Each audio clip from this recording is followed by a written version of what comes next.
That's right, folks. I'm a cooking channel now. Forget all that camera stuff. This is where the real views are, baby. Today I'm going to show you how to make the most delicious YouTube pizza ever made. What makes it a YouTube pizza, you ask? Well, everything I'm showing you in this video, I learned from binge watching every single pizza video.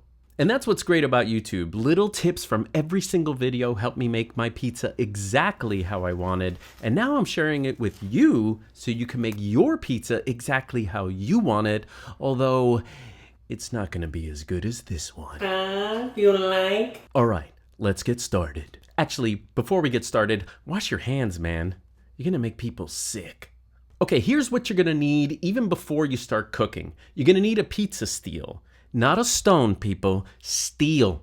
I have a 15-inch Dojo pizza steel, and I got that tip from Adam Ragusia's New York style pizza video, one of my faves. I also have a pizza peel and a dough mixing stick thingy, both from King Arthur's.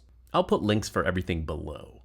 Now for the flour, I used to use King Arthur's bread flour for a while, but I've upgraded to what they use in Napoli, which is the Antimo Caputa Pizzeria Tipo 00. This stuff is great. Next, for the sauce, I'm using Alta Cucina whole peeled tomatoes. I watched a lot of sauce videos on YouTube, and nothing I tried really worked until I saw this can in a pizzeria in Williamsburg. And this is Frank's Pizzeria. You know Frank from Munchie's Pizza Show. Anyway, it's easy. You just open up the can and blend the tomatoes using a magic wand like I'm doing here.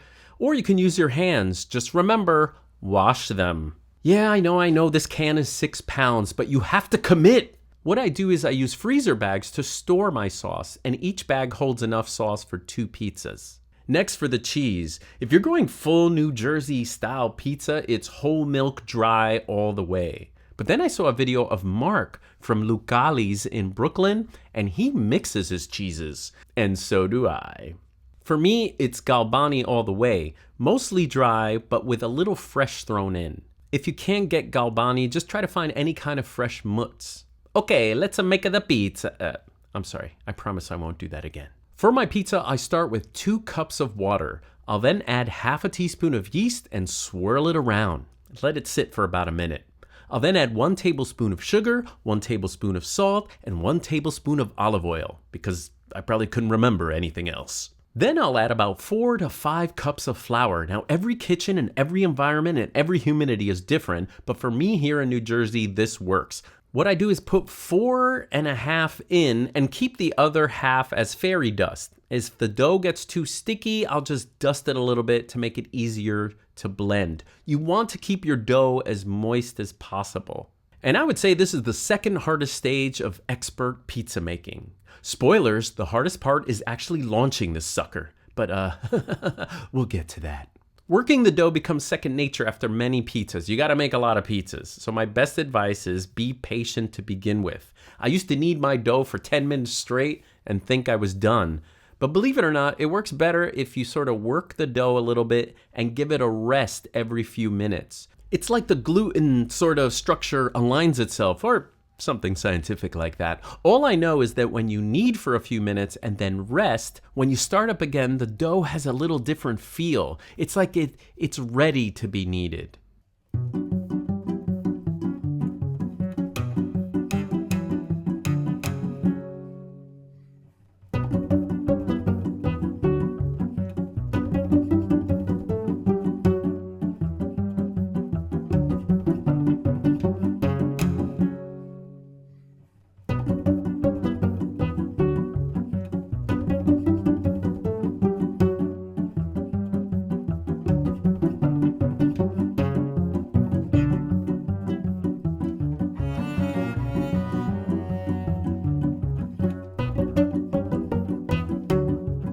So after 10 minutes, which is actually 15 minutes with rest, put the dough in a bowl and let it rest for about 20 minutes. After 20 minutes, you come back and the dough is much easier to knead and you can actually get what you want, which is a nice, beautiful, smooth top. If you notice, the way I knead my dough is I fold it over and push. So I'm constantly building layers of dough.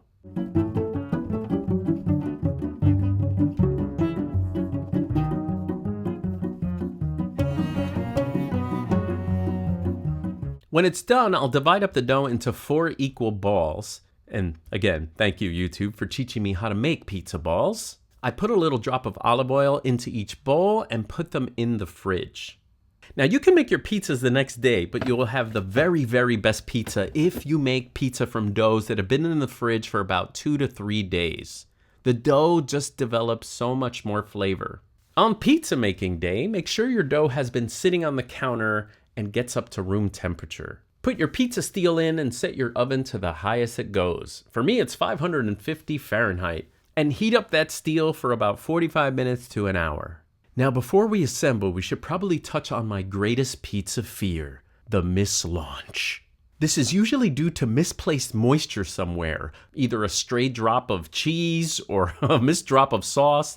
Because of my fear, my pizza making surface is bone dry before I start.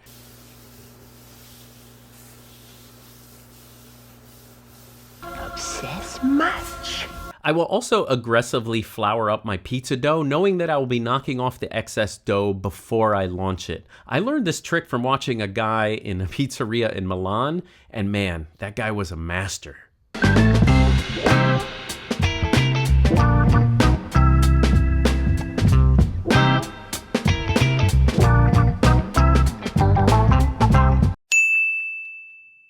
So, flour up your dough and gently, again, the guy from Milano, gently push towards the edges to create your crust. You can either go for very large, puffy crusts, or like me, you can go for a traditional New Jersey-sized crust.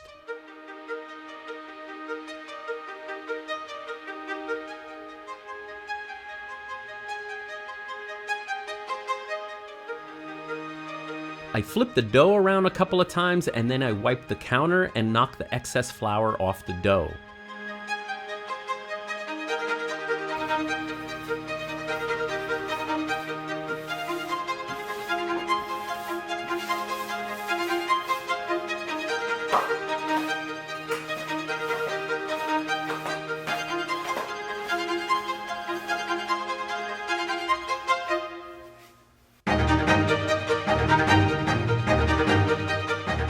Add your sauce right up to the edges, and whatever you do, do not get any sauce on the counter. I'll then add my dry cheese first, and then making sure, again, none ends up on the counter, fears.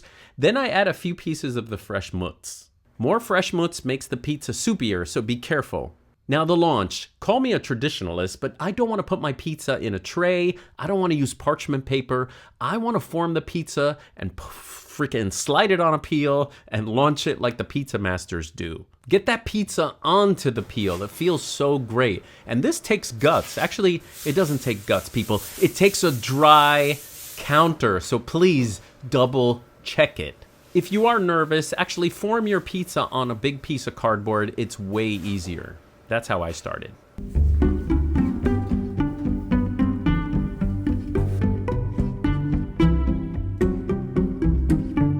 Now, once you launch your pizza, it cooks in about 6 to 7 minutes, and I'll usually turn it around about halfway. And then, voila.